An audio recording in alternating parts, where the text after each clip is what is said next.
आप लोगों का मेरे चैनल में स्वागत है। मैं आप लोगों को एक बहुत ही प्यारी सी कथा सुनाने जा रही हूँ। अगर मेरी कथा अच्छी लगे तो मेरे वीडियो को लाइक और शेयर ज़रूर करिएगा।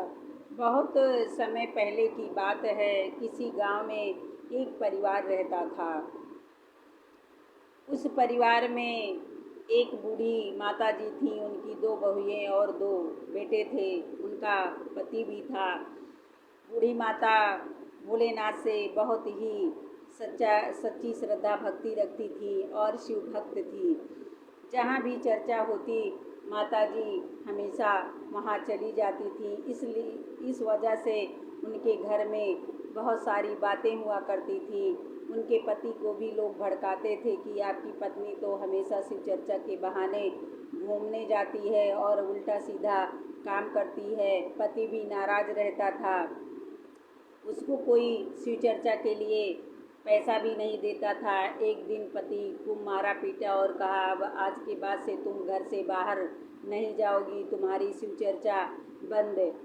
माता जी को घर में बंद कर देते हैं। माता जी बहुत रोती हैं और रोते रोते अपने बेटे के पास जाती हैं और बोलती हैं, बेटा मुझे कुछ पैसा दे दो, मुझे शिव चर्चा में जाना है।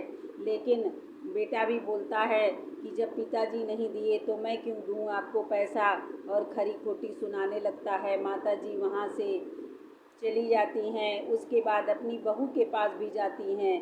बहू भी माता जी का नहीं सुनती कि जब आपके बेटे नहीं दिए तो मैं क्यों आपको पैसा दूँ।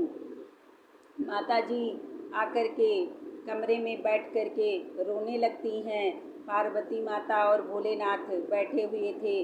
पार्वती माता रोना देख करके बोलती हैं कि प्रभु आप इस माता जी की क्यों नहीं रक्षा कर रहे हैं, इनकी सहायता क्यों नहीं करते हैं, ये तो आपकी भक्त हैं और लोग इन्हें इतना परेशान कर रहे हैं। भोलेनाथ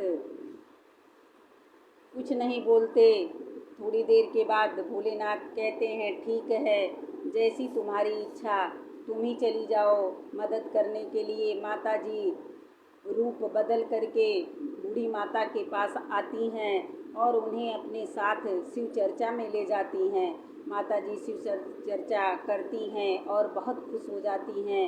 इसके बाद उनको घर में ला कर के छोड़ देती हैं। पार्वती माता आए दिन जब माता जी को शिव चर्चा में जाना होता था तो माता जी बूढ़ी माता को ले जाती थी और उनकी सहायता भी करती थी। एक हफ्ते तक उनको खाना नहीं दिया गया।